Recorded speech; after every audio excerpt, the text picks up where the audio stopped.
प्रभु राम देव भगवान अल्लाह खुदा ईश आदि नाम एक ही शक्ति के हैं।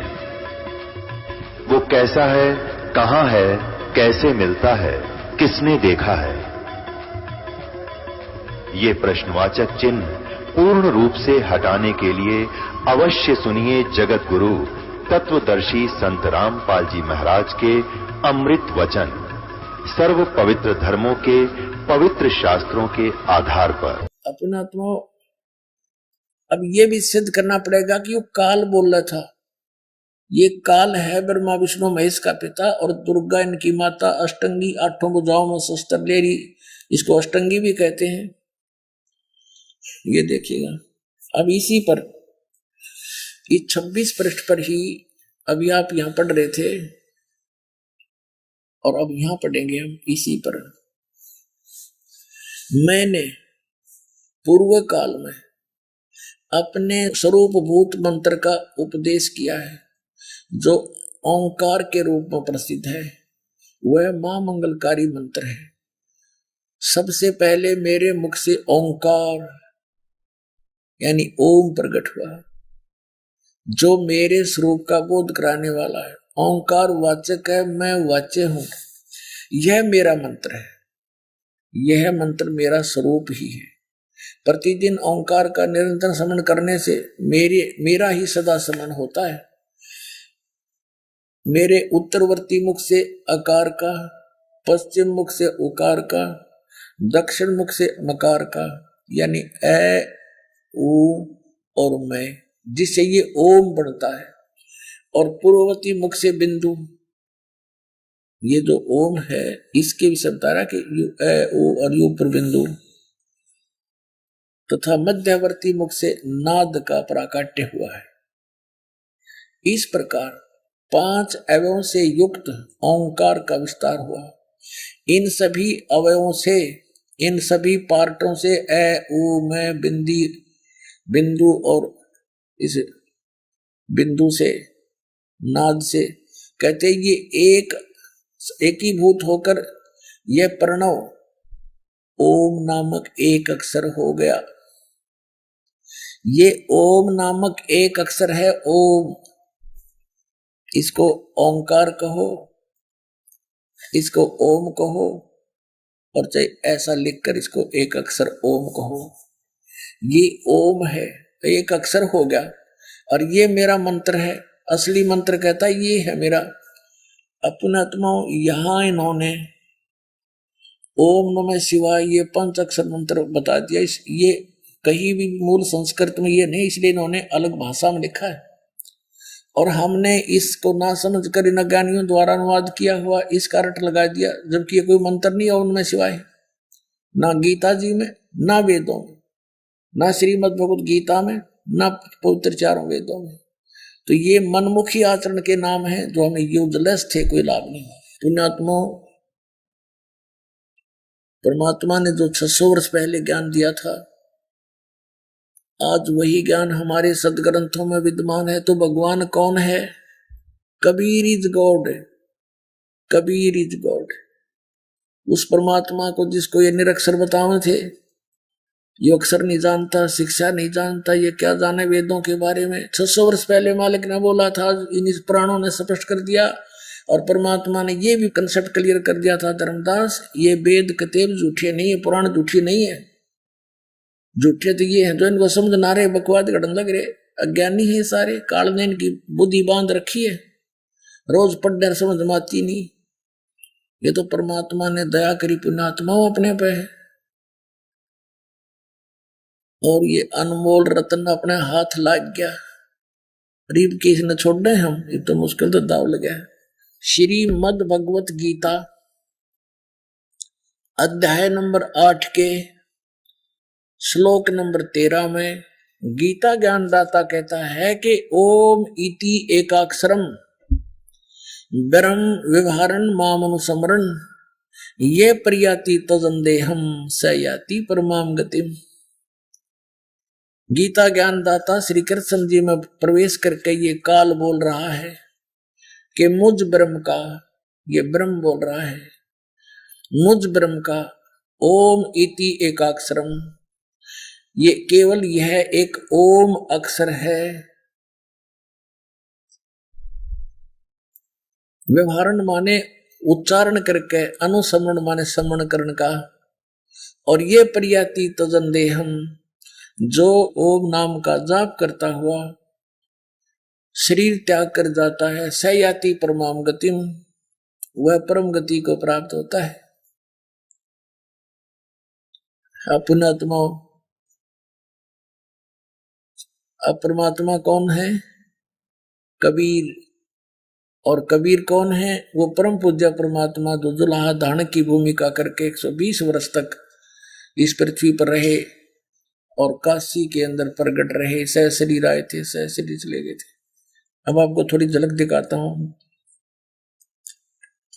ये देखिएगा। श्रीमद् भगवत गीता, जयदयाल गोविंद का इसके अनुवादक है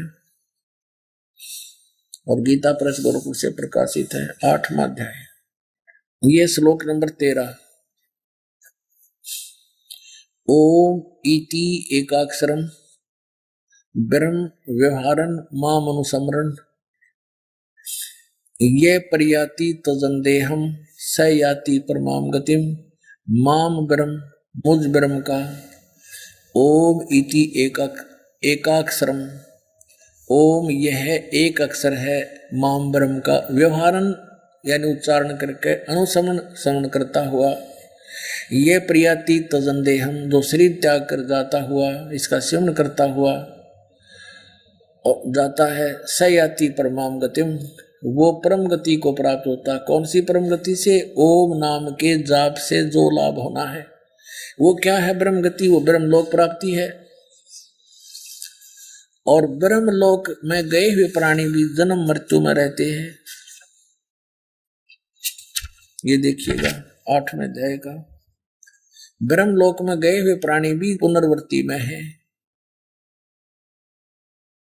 यह लिखा है कि अर्जुन ब्रह्मलोक पर्यंत, यानी ब्रह्मलोक में गए हुए सब तक, ये ब्रह्मलोक तक सभी लोग पुनरावृत्ति में है। वहां गए, इन पुनरावृत्ति का ये शटार लगा के उन्होंने नीचे विवेचन किया है, अर्थात जिनको प्राप्त होकर पीछे संसार में आना पड़े ऐसे। हे अर्जुन, ब्रह्मलोक पर्यंत सब लोग पुनरावृत्ति में है, परंतु कौनते मुझको प्राप्त होकर पुनर्जन्म नहीं होता। ये अनुवाद गलत कर दिया इन्होंने, क्योंकि बुद्धि कमजोर थी। इसका अर्थ है कि अर्जुन, ब्रह्मलोक तक सभी लोग पुनरावृत्ति में है, वहां गए प्राणी भी वापस आते हैं, जन्म मृत्यु में आते हैं। और न विद्यते, विद्य माने जानना भी होता है। इस अक्षर का एक ही अर्थ नहीं होता। विद्य, विद्य धातु है, विद्या जानना। जो ये नहीं जानते तो मुझे माम उपेत तू, मुझे प्राप्त होकर भी हे अर्जुन कुंती पुत्र, उनका पुनर्जन्म होता है। यदि हम इसका ये इन वाला अर्थ करें तो फिर देखिएगा पुणात्मा, अध्याय नंबर 4 के और श्लोक नंबर 5 और 9 में, गीता अध्याय नंबर 2 के श्लोक नंबर 12 में और अध्याय नंबर 10 के श्लोक नंबर 2 में स्पष्ट क्या कर, तुम तेरे और मेरे बहुत जन्म हो चुके, तू नहीं जानता मैं जानता हूं। तो फिर ये कहना कि मुझे प्राप्त होकर उनकी जन्म मृत्यु नहीं होती, ये अनुवाद गलत है। ये देखिएगा अध्याय नंबर 4 का और श्लोक नंबर ये 5 है, यहां से शुरू होता है। बहुनानी यहां से पढ़ेंगे। हे प्रणतम अर्जुन, मेरे और तेरे बहुत से जन्म हो चुके हैं, उन सबको तू नहीं जानता मैं जानता हूं। सीधा हो गया कि मेरे और तेरे बहुत से जन्म हो चुके हैं, इसका मतलब ये नासवान है। फिर 9 में, यही 8वें अध्याय का 9वां श्लोक यहां पर है। अर्जुन, मेरे जन्म और कर्म दिव्य अर्थात निर्मल और अलौकिक है। दिव्य है, अलौकिक है। इस प्रकार जो मनुष्य तत्व से जानता है, जानने वाला शरीर को त्याग कर फिर जन्म को नहीं प्राप्त होता, किंतु मुझे ही प्राप्त होता है। अब यहां भी इन्होंने अपने हिसाब से बताया कि उनका पुनर्जन्म होता है। अब यहां स्पष्ट कह रहा है कि मेरे और तेरे बहुत जन्म हो चुके हैं, तो नहीं जानता। मेरे जन्म और कर्म दिव्य हैं। और दूसरे अध्याय के 12वें श्लोक में ये देखिएगा, अध्याय नंबर 2 का और श्लोक नंबर 12, न तो ऐसा ही है कि मैं किसी काल में नहीं था, अथवा तू नहीं था, अथवा ये राजा लोग नहीं थे जो सेना सामने खड़ी है, और न ही ऐसा ही है कि इससे आगे हम सब नहीं रहेंगे। कहने का भाव यह है कि तू ये ना सोचे कि अर्जुन तू और मैं अभी वर्तमान में ही जन्मे हैं। हम और ये सामने सैनिक, ये राजा लोग पहले भी थे और आगे भी जन्म होगा। इसे सिद्ध हो गया कि गीता ज्ञानदाता की जन्म मृत्यु होती है, स्वयं स्वीकारा है।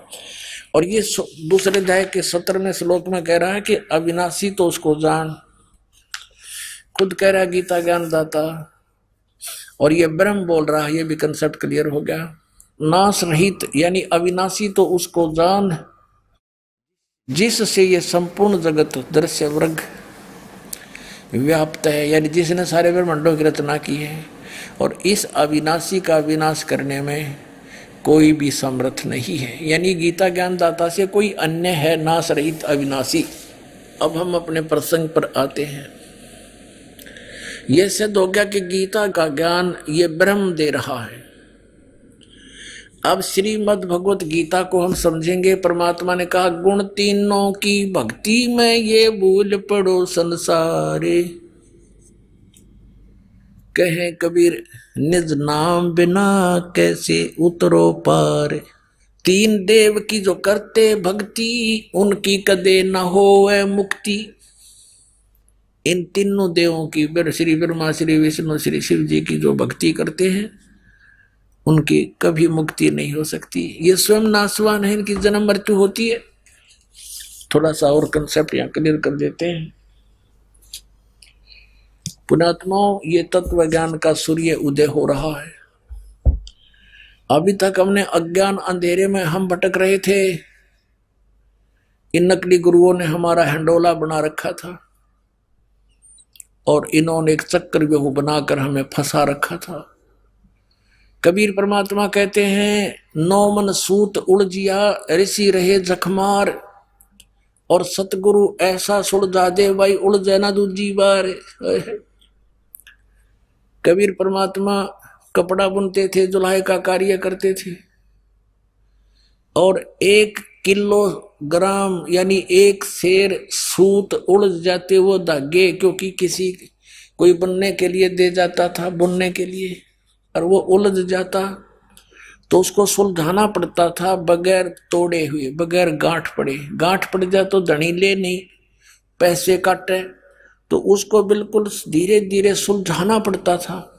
और 1 सेर सूत को सुलझाने में सारा दिन लग जाता उलझे हुए सूत में। और 9 मन, 1 मन में 40 किलो यानी 360 किलोग्राम सूत को सुलझाना, उलझे हुए को। ओह, तो क्या बताते हैं कि ये आध्यात्मिक तत्व ज्ञान रूपी सूत इन अज्ञानियों ने इतना उलझा दिया था जैसे 9 मन सूत को उलझा कर डाल दे उलट पुलट करके।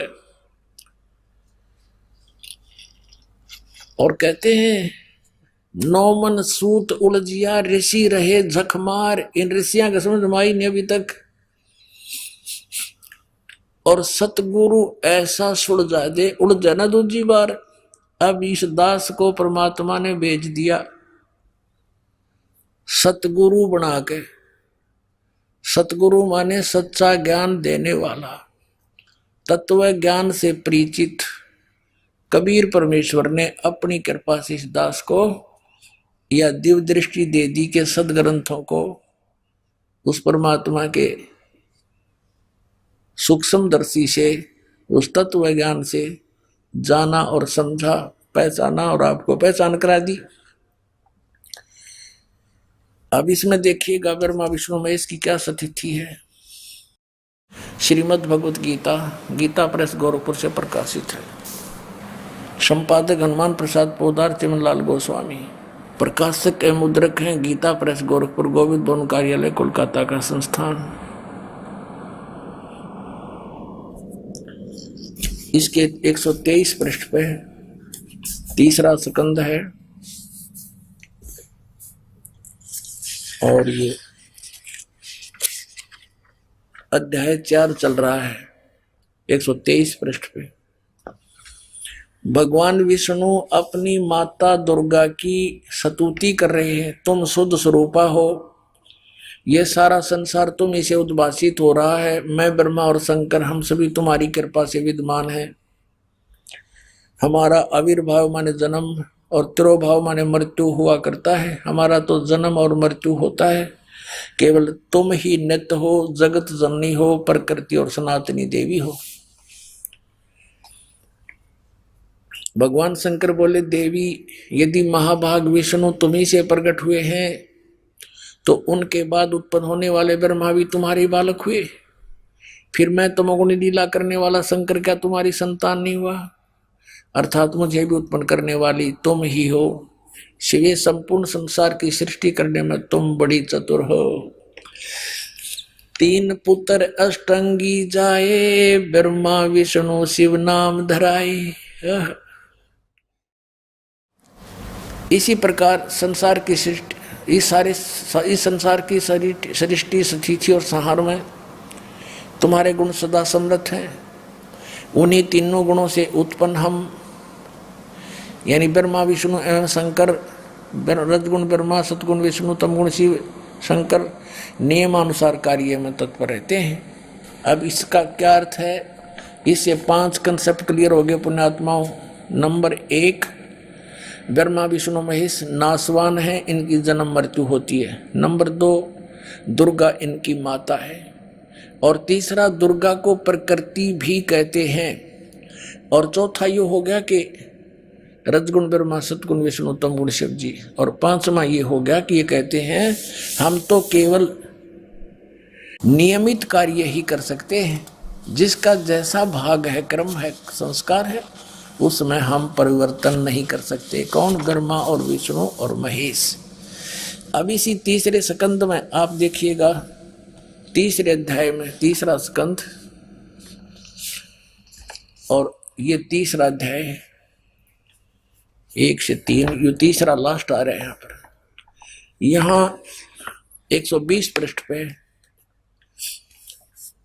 विष्णु जी बता रहे हैं कि ये वे ही दिवांगना है। दुर्गा को जब पहचाना इसने थोड़ा थोड़ा तो क्या बताते हैं, ये वही देवांगना है जिनके पर्यावरण में मुझे दर्शन हुए थे। जब कुछ नहीं था उस समय मैंने इसके दर्शन करे थे, दुर्गा के। ये उस समय मैं बालक रूप में था, छोटा सा बच्चा था। मुझे पालने से झुला रही थी। वट वृक्ष के पत्तर पर एक सुदृढ़ सैया बिछी थी। उस पर लेटकर मैं पैर के अंगूठे को अपने कमल जैसे मुख में चूस रहा था। अब काल ने रिमोट ऑन कर दिया, इसको अपना पिछली झलक दिखा दी। अब हम परमात्मा की इस वाणी को सिद्ध करते हैं। गुण तीनों की भक्ति में ये भरम पड़ो संसारे, कह कबीर निज नाम बिना तुम कैसे उतरो पार। 3 देव की जो करते भक्ति, उनकी कदे ना होए मुक्ति। 3 देव रजगुण ब्रह्मा सतगुण विष्णु तमगुण शिव जी। अब हम श्रीमद् भगवत गीता को पढ़ते हैं। यह है श्रीमद् भगवत गीता, गीता प्रेस गोरखपुर से प्रकाशित है। इसके अध्याय नंबर 7 में हम प्रवेश करते हैं। इस अध्याय नंबर 7 में कमाल कर रखा गीता ज्ञानदाता काल में। ये यहां से शुरू होता है, 7वां अध्याय 7वां अध्याय। अब कहता है, पार्थ अनन्य प्रेम से मुझ में आसक्त चित्त मेरे प्राण होकर योग में लगा हुआ तू जिस प्रकार से संपूर्ण विभूति बल ऐश्वर्य गुणों से युक्त सबके आत्म रूप मुझको संशय रहित जानेगा, ये सीधा समग्र माम, यानी समग्र माने पूर्ण रूप से, सर्व सब भाव सब प्रकार से मुझको तू बिल्कुल संशय रहित जानेगा, ऐसा ज्ञान सुनाता हूं। सुन, मैं तेरे लिए, अभी दूसरा 7वें अध्याय का दूसरा श्लोक है, मैं तेरे लिए इस विज्ञान सहित तत्व यानी ज्ञान को, तत्व यानी ज्ञान को संपूर्णतः कहूंगा, जिसको जानकर संसार में फिर कुछ जानने योग्य शेष नहीं रह जाता। कैसा ज्ञान सुना दूंगा कि इसको जानने के बाद फिर कुछ भी जानना बाकी नहीं रह जाएगा। अब देखना, अब हम आते हैं अध्याय नंबर 7 के और श्लोक नंबर 12 पर।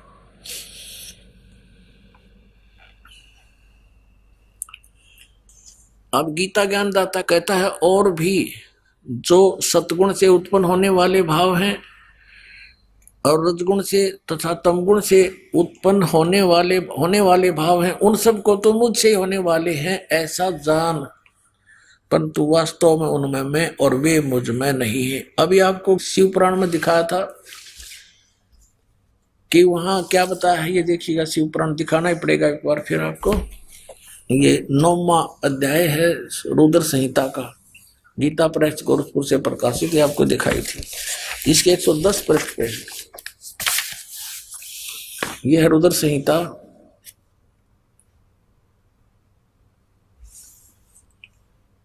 और सिंह शिव पुराण 110 पृष्ठ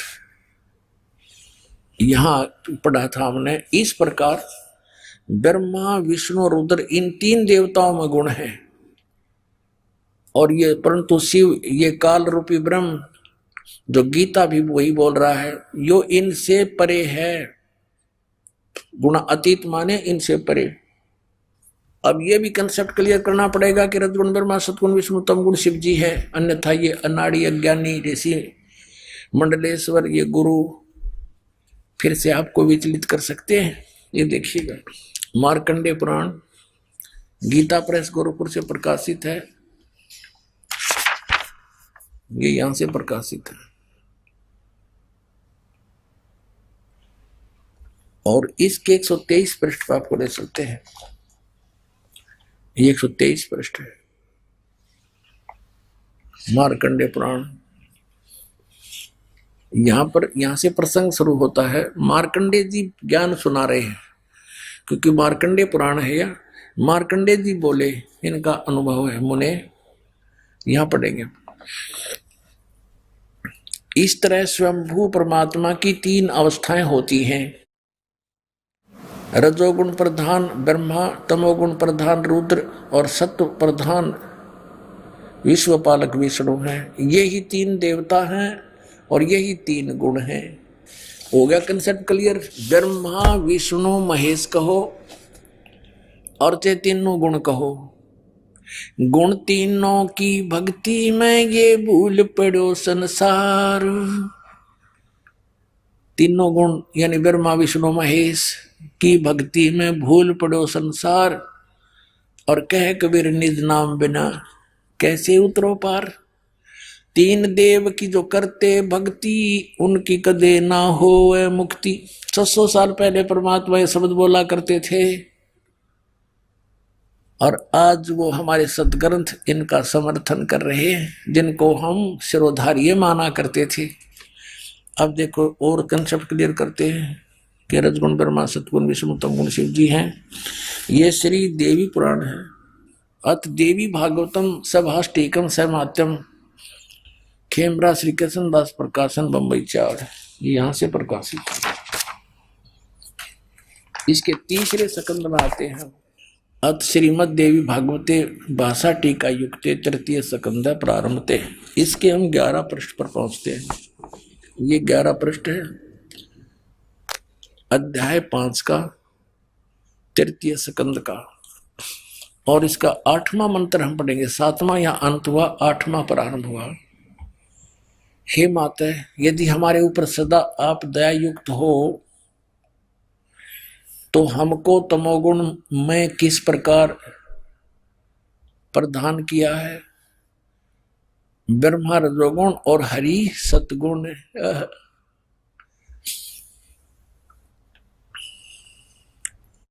युक्त किए हैं, किस प्रकार युक्त किया हमारे को, फिर संस्कार देखेंगे। 7वां श्लोक समाप्त हुआ, 8वां प्रारंभ हुआ। यदि देहाधर्मना न सदाम्बिके कथम अहम विहित, किस प्रकार मैं बना दिया तमोगुण। शिव भगवान कह रहे हैं, शंकर भगवान, कि मुझे तमोगुण क्यों बनाया। कमल जय, कमल से उत्पन्न होने वाले ब्रह्मा जी को रजोगुण संभव, सुवितु सुविहित किमु सतोगुण हरि, और विष्णु जी को आपने सतोगुण क्यों बना दिया।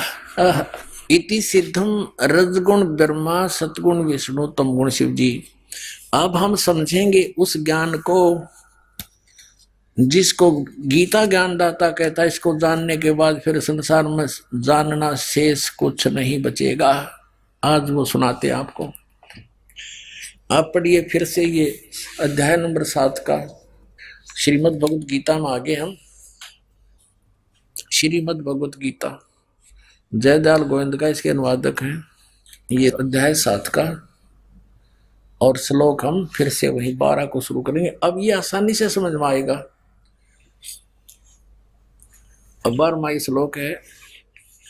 और भी जो सत्व गुण से उत्पन्न होने वाले भाव हैं, सतगुण माने विष्णु से सतिथि, और रजगुण तथा रजोगुण से तथा तमोगुण से, रजोगुण से उत्पत्ति, तमोगुण से संहार, ये होने वाले भाव हैं। उन सब को मुझ से ही होने वाले हैं ऐसा जान, क्योंकि काल को इनके पिता को 1 लाख मानव शरीरधारी प्राणी खाने पड़ते हैं। उनके लिए इसने तीनों पुत्रों को एक एक गुण युक्त कर दिया। आप इनसे दूर रहता है, कभी किसी के सामने नहीं आता। और कहते हैं काल निरंजन सुन ठिकाना, ब्रह्मा विष्णु शिव वेद नहीं जाना।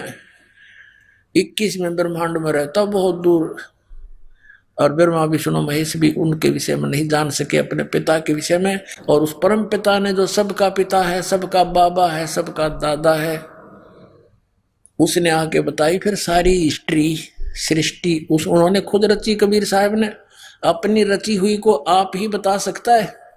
यही वेद कहते हैं कि अपनी सृष्टि को वो स्वयं ही ठीक ठीक बताने के लिए आता है, वही बताता है। अब हमने 12वां श्लोक पढ़ लिया, अब 13वां पढ़ेंगे। अध्याय नंबर 7 का गीता जी का। अब 13वां श्लोक देखिएगा।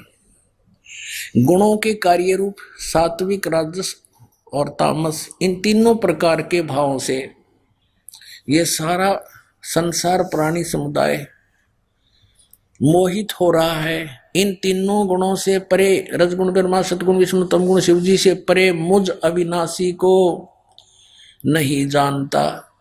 ये काल अपने आप को कह रहा है कि मुझ अविनाशी को नहीं जानता। ब्रह्मा विष्णु महेश तक सीमित है, इसका भाव ये है कहने का। अब 14वें श्लोक में क्या कहा है कि क्योंकि यह अलौकिक अर्थात अति अद्भुत त्रिगुणमयी मेरी माया बड़ी दुस्तर है। रजगुण ब्रह्मा सतगुण विष्णु तमगुण शिव जी के द्वारा बनाया गया ये इंद्रजाल कहते बड़ा खतरनाक है। और जो पुरुष मुझ को निरंतर भजते हैं वो इस माया को उल्लंघन कर जाते हैं। यानी ब्रह्मा विष्णु महेश से अधिक लाभ प्राप्त होता है इस काल की पूजा करने वाले, ब्रह्म की साधना करने वालों को। ये कहता है कि जो इन तीनों गुणों की भक्ति छोड़कर, रजगुण ब्रह्मा सतगुण विष्णु तमगुण शिव जी की, वो मेरी भक्ति करते हैं तो इनसे ज्यादा लाभ वो ब्रह्म लोक में चले जाते हैं। अब 15वें श्लोक में कमाल कर दिया। 7वें अध्याय के 15वें श्लोक को मैं कमाल कर दिया। माया के द्वारा रजगुण ब्रह्मा सतगुण विष्णु तमगुण शिव जी त्रिगुणमयी मेरी माया के द्वारा जिनका ज्ञान हरा जा चुका है, जो इन ब्रह्मा विष्णु महेश से ऊपर कुछ भी सुनने को तैयार नहीं, किस भक्ति नहीं करना चाहते, असुर स्वभाव को धारण किए हुए मनुष्यों में नीच, ओए होए होए, दूषित कर्म करने वाले मूढ़ लोग मुझको नहीं भजते। अब इससे ये भी सिद्ध हो गया कि ये तीनों गुण भी भजने योग्य हैं। रजगुण ब्रह्मा सतगुण विष्णु तमगुण शिव जी, इनकी भी भक्ति होती है, योग्य तो नहीं है।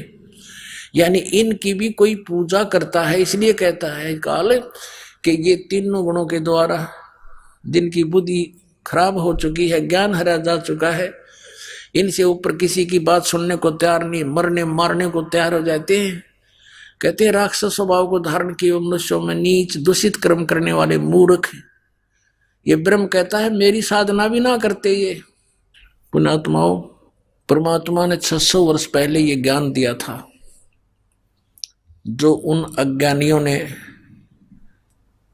परमात्मा के साथ बड़ा विरोध करवा दिया, हमें ही मिसगाइड करके अपने पिता का शत्रु बना दिया।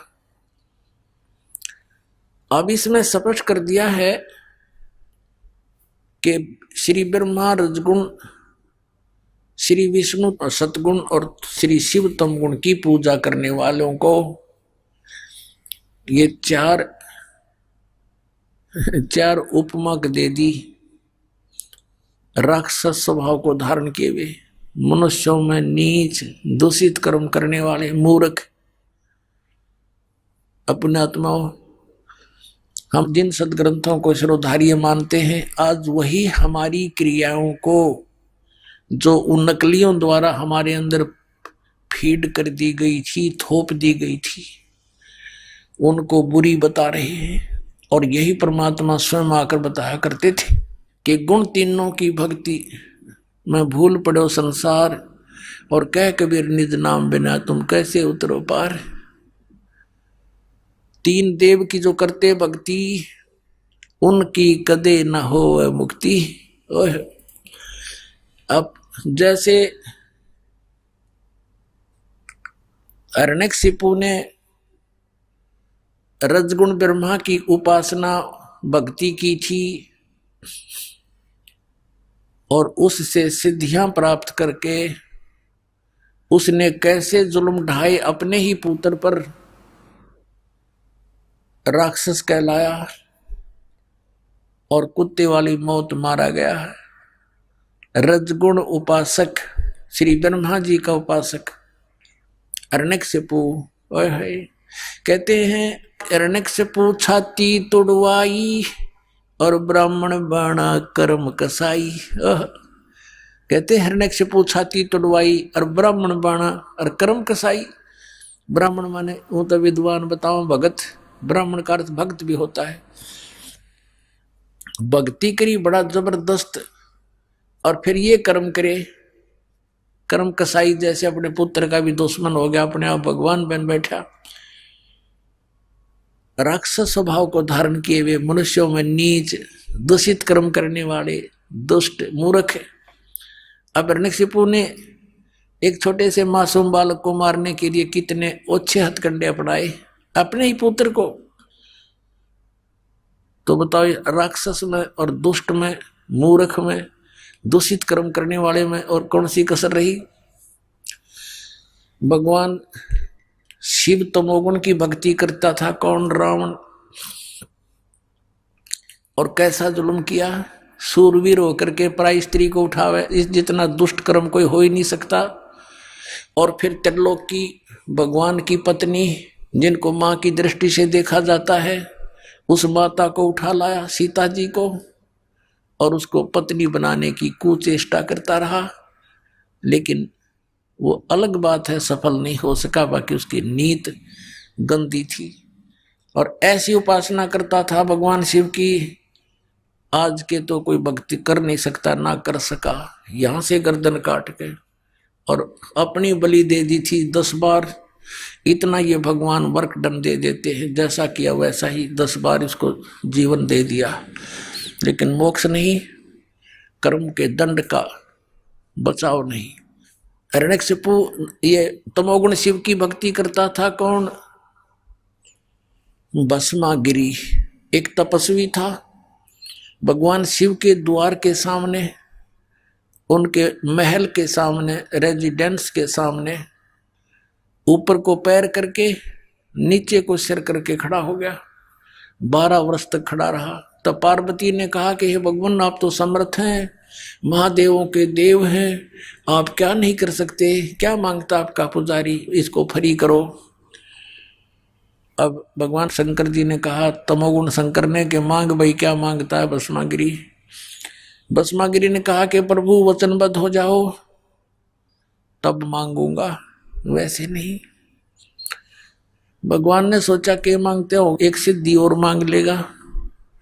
कहने लगा भी ठीक। भगवान शंकर बोले भी ठीक है, मैं वचनबद्ध हो गया, मांगो क्या मांगता। खड़ा हो गया। क्या मांगा कि आपने जो ये कड़ा पहन रखा, ये कड़ा दे दो। उस कड़े में क्या करामात थी, क्या विशेषता थी कि उस कड़े को किसी के सिर पर रखकर यूं कह दे भस्म, तो वो जल जाता था सामने वाला। उसमें ऐसी सिद्धि शक्ति थी। और इस बात से परिचित था कौन? शिव का पुजारी भस्मागिरी। भगवान शिव ने वचनबद्ध हो गए थे, तुरंत अपना कड़ा निकाल कर दे दिया अगले पुत्र। भगवान शिव ने सोचा जंगल में रहता है, अपनी रक्षा के लिए मांगता होगा। अब जो ही भस्मागिरी के हाथ में आ गया कड़ा, वो भस्म कड़ा, अन्य बोले ही बोले, होशियार शंकर भगवान जिसकी पूजा करे था उससे का दुश्मन हो गया। और कहा कि अब तुझे मारूंगा, पार्वती को अपनी पत्नी बनाऊंगा। हा हा हा लगा इसने। भगवान शंकर ने सोचा ये तो बस सचमुच तेवर बदल गया, इसने तो तेवर बदल लिए, सचमुच करेगा यूं तो काम। और लो करया शंकर भगवान की तरफ। शंकर भगवान ने तो डांक ठोक दी, फुल स्पीड तो भाग दिया, मर गया भाई। अब पुण्यात्माओं, इनको अविनाशी कहा करते हम, और ये कथा रोज पढ़ा करते। अविनाशी तो कबीर भगवान थे, परमेश्वर कबीर देव, जुलाहा कबीर, दान कबीर। और उनको कहने लगे कि तुम्हें उबलते हुए कढ़ाई में तेल के, सरसों के तेल के कढ़ाई में तेरी परीक्षा लेंगे। परमात्मा बोला ले लो। परमात्मा बैठ के जाके और जो कहते हो रहे, और फिर एक झेरे कुएं में डाल दिया परमात्मा को। ऊपर से मिट्टी गोबर सब कुछ भर दिया, छड़े सैकड़ों फुट मिट्टी, हजारों टन मिट्टी ठोक दी। शेख्त की गया सिकंदर लोधी के पास के, कहा कि तेरे उस भगवान को हमने मार डाला और झेरे कुएं में ठोक दिया है। सिकंदर लोधी कहने लगे वो तो देखो कमरे में बैठे हैं। जाकर देखा कमरे में बैठे, पसीने आ गए सबका, ये तो ये बैठा हमको दबाए मिट्टी में।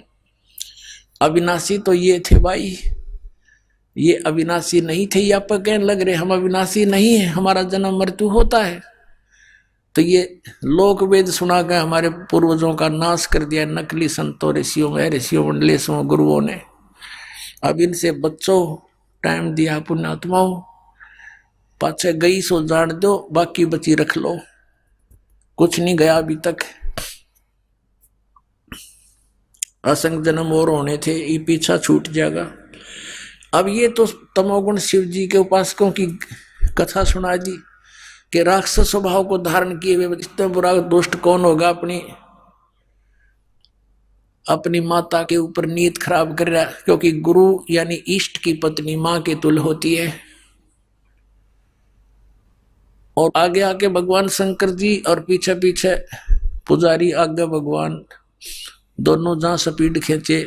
अब भस्मागिरी ने तो ये था जब लग यो शिव जी नहीं मर लेगा इतने तो फरी नहीं हो सकता, इसको मार के सांस लूंगा। आगे आपको पता है कि फिर भगवान आए पार्वती रूप बना के, गंडहत नाच नचा के भस्मागिरी को मारा। फिर श्री शिव जी के पास जाकर के उसका दिल डांटा कि मैंने भस्मागिरी को मार दिया है। अब वो भस्मागिरी फिर भस्मासुर कहलाया, राक्षस से।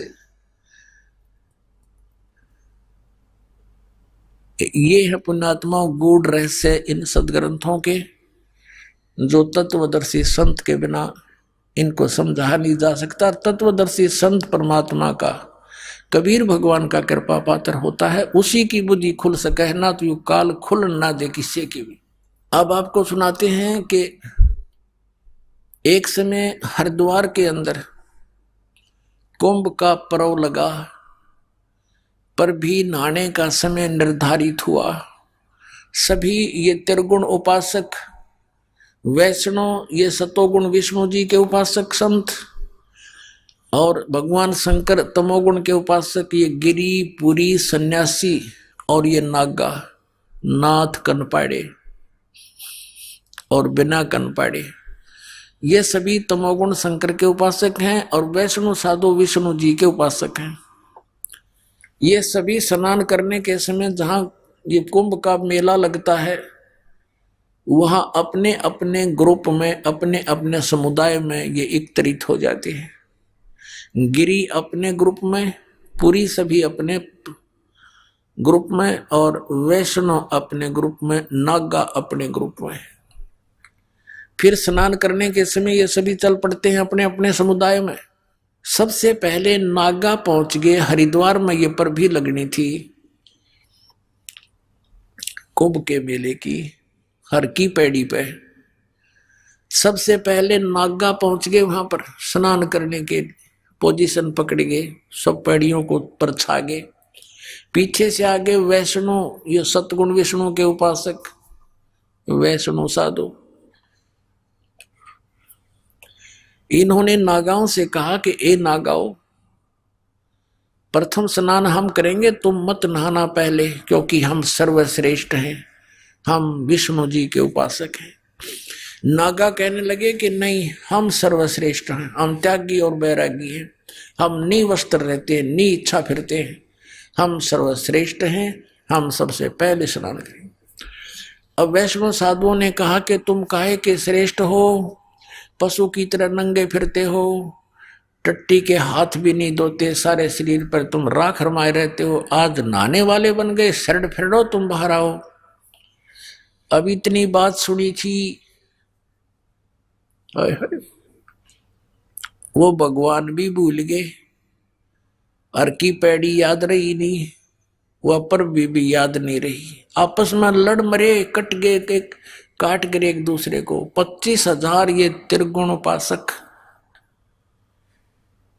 आपस में लड़का मर गए, कत्लेआम हो गया, और गंगा के उस जल को लाल कर दिया रक्त से। अपना आत्मा परमात्मा ने बताया इनके बारे में, तीर तुपक तलवार कटारी, जमधड़ जोर बदावे हैं, हर पैड़ी हर हेत न जाण्या, वहां जा तेग चलावे हैं, काटे शीस नहीं दल करुणा, ये जग में साध को आवे हैं, जो जन इनके दर्शन को जावे, उनको भी नरक पठावे। परमात्मा कहते तुम इन महात्मा मानते थे, एक छोटी सी बात पर लड़ मरे नान के ऊपर के बिजली पड़े थी, गंगा का पानी खत्म हुआ था। आम व्यक्ति भी स्नान कर रहे हो, एक पीछे से आजा भाई मैं भी नहा लूं, आजा भाई आजा, स्नान करने वाले जगह दे देते हैं। ये तो आम व्यक्ति से भी गिरे हुए इंसान, इनको महात्मा कहते हो तुम। परमात्मा ने कहा कट शीस नहीं दल करुणा, इनके दिल में दया भी नहीं, और ये जग में साध कवावे हैं, और जो जन इनके दर्शन को जावे, इन गुरु बना ले, उनको भी नरक पठावे। तो पुण्यात्माओं, इस प्रकार अपने सदग्रंथों को समझना आपके लिए अति आसान हो जाएगा। गुण तीनों की भक्ति में 600 वर्ष पहले भगवान ये कथा सुना गए थे। ये पुण्यात्माओं, पहचान लो भगवान कौन है, कितना आसान है। जिन ग्रंथों को आज तक ये हमारे गुरु नहीं समझ सके, वो भगवान समझ समझ कर बता कर रख कर चले गए थे कि ये बताइए लिखा इनके अंदर। आइए अब हम उन श्रद्धालुओं के अनुभव जानते हैं जो जगत गुरु तत्वदर्शी संत रामपाल जी महाराज जी से दीक्षा प्राप्त कर चुके हैं तथा उनके द्वारा बताए गए भक्ति मार्ग पर चल रहे हैं। नमस्कार सर। नमस्ते भैया जी। सर क्या नाम है आपका? मेरा नाम बबलू नागर है और मैं ग्राम आसपुर जिला एटा तहसील एटा का निवासी हूँ, उत्तर प्रदेश। बबलू जी, आपने संत रामपाल जी महाराज से नाम दीक्षा कब ली?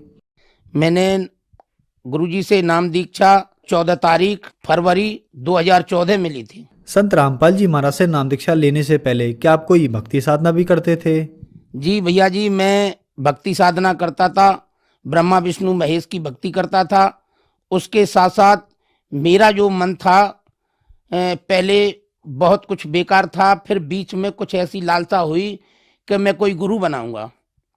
तो मैंने मथुरा में जो अपना जय गुरुदेव बाबा का मंदिर है उसके करीब में एक नरहौली पुल है, वहाँ पर नागा पंथ के साधु थे जिनकी बहुत बहुत लंबी जटाएं थीं, तलवार धारण किए हुए। मैंने उनसे नाम दीक्षा लेकर के अपने मन को शांति बनाना चाहा, लेकिन वहां मुझे कोई शांति नहीं मिली थी। सर, आपने बताया कि आप बहुत सारी भक्ति साधनाएं करते थे और आप नागा साधुपंथ से भी दीक्षित थे, तो फिर क्या कारण बना कि आप संत रामपाल जी महाराज की शरण में आए? देखिए भैया जी, मेरे गांव में कुछ भक्त थे, तो वो जब मेरी हालत को देखते थे, मैं अपने को जितना भी कहूं वो थोड़ा कम पड़ेगा। मेरा लीवर, फेफड़े, गुर्दे, मेरा पूरा शरीर बेकार हो चुका था। एक डॉक्टर आगरा के अंदर में आरसी गुप्ता हैं, हार्ट विशेषज्ञ, मेरे घर वाले उनके पास मुझे लेकर के गए। तो वहां जाकर के देखा तो डॉक्टर साहब ने रिपोर्ट में बता दिया कि इनका लीवर भी खराब है, इनका फेफड़े भी खराब है, इनके गुर्दे भी खराब हैं, और ये जो भी हैं 10 दिन या 5 दिन या 15 दिन से ज्यादा नहीं चलेंगे, इनको जो भी खाएं वो खिलाओ। तो जब मुझे वहां से अपने घर के लिए ले आए, तो जब मेरी जो पत्नी थी उसने मेरा हाल जाना तो वो रोने लगी और कहने लगी कि हमने तुम्हें बहुत समझाया लेकिन तुम माने नहीं, ये छोटे छोटे बच्चे हैं, ये क्या खाएंगे, कैसे रहेंगे, तुम तो चले जाओगे, तुम्हारे बाद में हमारा क्या होगा। तो हमने उनसे कहा कि भाई अब तो जो होना था वो हो गया। मेरा शरीर पूरा सूज गया था, मैं बिल्कुल मरने के कगार पे खड़ा था।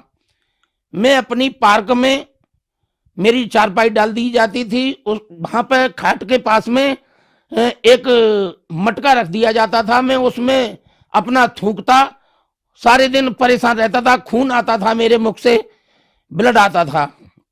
तो जब घर वाले ज्यादा परेशान हो गए तो हमारे जो बड़े भाई साहब थे उनने सोचा कि ये तो मर जाएगा, इसके बच्चे भूखे मरेंगे, तो चलो ऐसा करते हैं इसका बीमा करा देते हैं।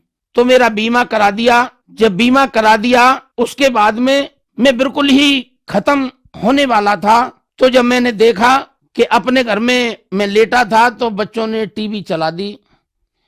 जब टीवी चला दिया तो वहां देखा कि संत रामपाल जी महाराज का सत्संग चल रहा है। उस सत्संग में कोई भक्त बता रहा था कि जो मेरे ऊपर बीत रही थी, जो मैं जिसके लिए तड़प रहा था, वो चीज खुद बयां कर रही थी और बता रहे थे कि मैं दारू पीता हूं, मांस खाता हूं, और जितनी भी वो थी, और मैं ऐसे ऐसे संत रामपाल जी की शरण में पहुंच गया तो मैं सही हो गया। तो मेरे दिमाग में आया कि क्यों, हम भी बहुत देर हो चुकी है, अब हम पहुंचेंगे कैसे। ये बताते हैं कि हिसार तो बहुत दूर है, अब पता नहीं हिसार पहले पड़ेगा, पता नहीं जींद पहले पड़ेगा। अब जींद का बताते हैं कि जींद में कहीं आश्रम है और वहां हमको जाना है। अब हमारे शरीर में इतनी तामस नहीं। जिस दिन हम अपने घर से जाने की सोच रहे थे उस दिन हमने दारू पी रखी थी बहुत। हमें कहीं घर में चलने फिरने की तो वो नहीं थी। हमारे किचन में एक क्वार्टर हमें पड़ा मिल गया था, तो हमने वो पी लिया। और पीने के बाद में घर में जितने भी शीशे लगे थे अलमारियों में और जंगलों में जो शीशे लगा लेते हैं, वो शीशों की सबकी तोड़फोड़ कर दी, बिजली का बोर्ड उखाड़ के फेंक दिया। और हमने अपनी जो हमारे बड़े भैया की जो घर से थी हमारी भाभी जी, उनमें एक लाठी उठा के दे मारी। तो उस दिन मेरा ये आलम कर दिया था मेरे घर वालों ने कि मुझे मारते मारते मारते मारते मुझे जान से ही खत्म कर दिया होता। तो मेरे मन में एक ऐसी लालसा आई कि अब हम कुछ नहीं देखेंगे, अब हमें वहीं चलना है जहां ये भगत जी इसमें है कोई, वो बता रहे हैं। सर, संत रामपाल जी महाराज से नाम दीक्षा लेने के बाद आपको क्या लाभ प्राप्त हुए? जी भैया जी, मुझे संत रामपाल जी महाराज से नाम दीक्षा लेते ही ऐसे फायदे हुए जैसे मानो मेरी लॉटरी खुल गई। पहला फायदा मुझे मिला कि जब मैं गांजा, बीड़ी, सिगरेट, भांग, मांस, मदिरा खाता था, जैसे मैं मांस खाता था 10-10 बकरों के गुर्दे खा जाता था निकाल के कच्चा ही, उसी की दुकान पे खड़े होकर के। ये सब जितना भी गुंडा बदमाशी मेरे अंदर थी, बहुत से भाई मैंने विकलांग कर दिए, अंग भंग कर दिए। मैंने संत रामपाल जी महाराज से नाम लेते ही जो मेरे शारीरिक कष्ट थे, जो मुझे सांस का रोग था, मेरे अंदर लीवर, फेफड़े सब खराब थे, वो संत रामपाल जी महाराज की दया से 10 से 15 दिन के अंदर में मैं बिल्कुल सही हो गया।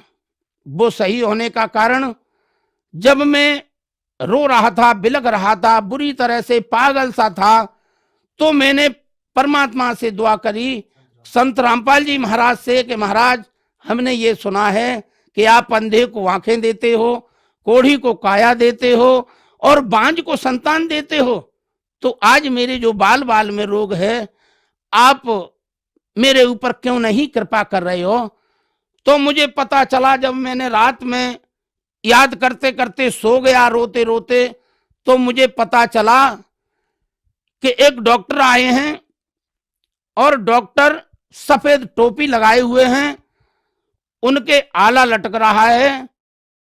आला जो कानों में लगा करके मरीज को जो चेकअप होता है वो देखते हैं। तो मैंने सोचा, मैंने कि ये डॉक्टर कैसे आया, हमने तो बुलाया नहीं, फिर कैसे डॉक्टर आया। तो पता चला कि थोड़ी देर में वो संत रामपाल जी महाराज बन गए। पहले वो डॉक्टर थे, फिर वो संत रामपाल जी महाराज बन गए। तो मैं लेटा हूं और लेटने के बाद में मैंने देखा कि मेरा ये सीना चीर दिया है।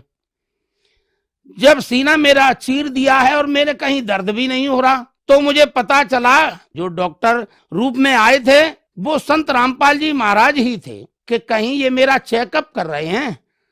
तो चेकअप करने के बाद में मैं बिल्कुल धीरे धीरे बिल्कुल ही सही हो गया।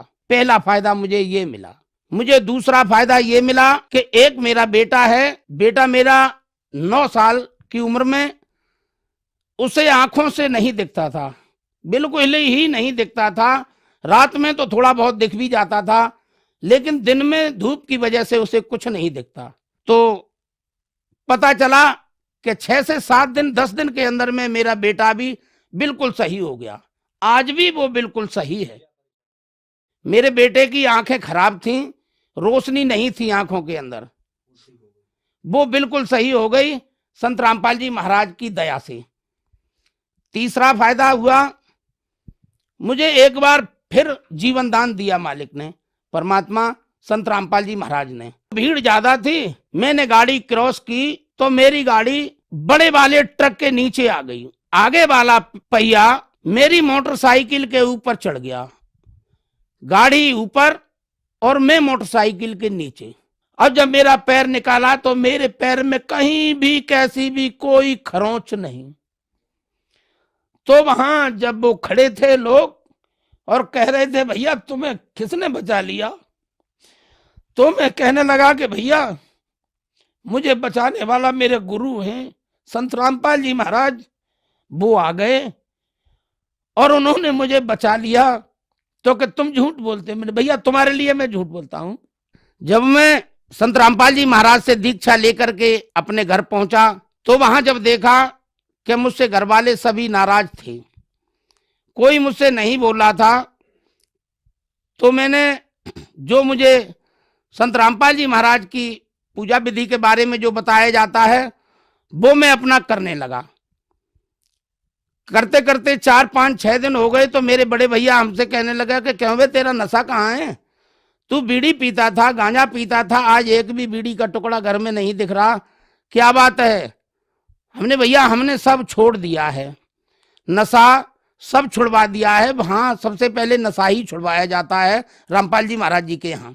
आज वही मेरे गांव वाले जिन्होंने मेरा नाम बिगाड़े रखा था, वही मुझे कोई तो कहता है कि आइए भगत जी, कोई कहता है कि आइए सुधारे, और कोई कहता है कि आइए भैया जी थोड़ा हमारे पास भी बैठ जाइए। और ये सब जो भी बदलाव आया वो मेरे संत रामपाल जी महाराज की वजह से, उन्होंने मुझ पर ऐसी दया की कि आज मैं बिल्कुल ही संपन्न हूं। कोई भी मुझे बीमारी नहीं है, कोई भी अब मुझे कैसी भी कोई चक्कर नहीं है और किसी भी तरह से मैं परेशान नहीं हूं। सर, जैसा कि आपने बताया कि आप एक राक्षस प्रवृत्ति के इंसान थे, जितना भी नशा होता है आप सब करते थे। आपने बताया कि आप दुकान पर खड़े खड़े बकरों के 10 गुर्दे यानी कच्चा मांस भी खा जाया करते थे, लेकिन संत रामपाल जी महाराज से नाम दीक्षा लेने के बाद आप एक सभ्य व्यक्ति बन गए, आपका सारा नशा छूट गया। तो जो श्रद्धालु आज आपको देख रहे हैं और वो भी किसी न किसी नशे से ग्रस्त हैं, आप उनके लिए एक बहुत बड़ा उदाहरण है। उनके लिए आप क्या कहना चाहेंगे? मैं उन भाइयों से निवेदन करके कहूंगा कि भाइयों, ये जो हमें मानव शरीर मिला है ये बार बार नहीं मिलेगा। जैसे मैं करता था, गांजा, भांग, बीड़ी, सिगरेट, चरस, अफीम, कोकीन, स्मैक, ये नशा करता था। जब इससे मेरा नशा पूरा नहीं होता था, मैं 4-4 सीसी कोरेक्स की पी जाता था। तो उससे मुझे क्या मिला कि मेरा पूरा शरीर बेकार हो गया। ये मुझे संत रामपाल जी महाराज की दया से, कृपा से आज मैं बिल्कुल सही हूं। और मैं उन सभी भाइयों से ये निवेदन कहूंगा कि भाइयों, ये जो आप नशा या जुआ या कोई भी गलत काम करते हो, ये सभी त्याग करके आप मालिक के चरणों में, संत रामपाल जी महाराज के चरणों में आकर के और उनसे नाम दीक्षा लें, अपना जीवन का कल्याण करें। बस यही मैं उन भाइयों से कहना चाह रहा हूं कि जल्दी से जल्दी, समय बहुत नजदीक आ गया है और आप जैसे भी हो जल्दी से जल्दी आकर के संत रामपाल जी महाराज से जुड़े, उनका ज्ञान सुने, उनसे नाम दीक्षा लेकर के अपना जीवन धन्य बनाएं। सर, आप बहुत नशा करते थे, डॉक्टर ने आपके लीवर, गुर्दे, लगभग सब कुछ खराब बता दिया था। आप अपनी जिंदगी की आखिरी सांसें गिन रहे थे, तो फिर आपने संत रामपाल जी महाराज के अनुयायियों का इंटरव्यू टीवी पर सुना। आपको भी उम्मीद जगी कि मैं भी यहाँ से ठीक हो सकता हूँ, और आप ठीक भी हुए। आज आप खुद टीवी पर हैं और बहुत सारे ऐसे दर्शक हैं जो आपको देख रहे हैं। उनके लिए आप क्या कहना चाहेंगे? उनका नशा कैसे छूट सकता है? क्या करना होगा उनको? देखिए, मैं उन भाइयों से जो नशा से पीड़ित हैं, किसी भी रोग से पीड़ित हैं, तो सबसे बड़े डॉक्टर जैसे मेरा संत रामपाल जी महाराज ने आकर के खुद ऑपरेशन किया, ऐसे ही आप लोगों का नशा, जुआ, जो कुछ भी आप मांस खाते हैं, कुछ भी करते हैं, आप घबराइए मत। मालिक की शरण में, संत रामपाल जी महाराज की शरण में आ जाएं और आकर के नाम दीक्षा लें, आकर के अपना जीवन धन्य बनाएं। सर, संत रामपाल जी महाराज से नाम दीक्षा कैसे प्राप्त की जा सकती है? संत रामपाल जी महाराज से नाम दीक्षा पुस्तक के माध्यम से, जैसे पुस्तक ज्ञान गंगा के अंदर में नंबर हैं, उन नंबरों से नाम दीक्षा प्राप्त करें। और जैसे जो आप देखते हैं चैनल पर सत्संग आता है संत रामपाल जी महाराज का, उसमें एक पट्टी चलती है, उस पट्टी पर नामदान क्रिया सब बताई जाती है और निःशुल्क बिना पैसे के नाम दीक्षा मिलती है। मेरा निवेदन है कि सत्संग सुने और सत्संग के बाद में जो नीचे पट्टी आती है उस पर नंबर को पढ़ें और अपने मोबाइल से तुरंत नंबर मिलाएं और आप दीक्षा लें और अपना जीवन धन्य बनाएं। धन्यवाद सर। सत साहिब।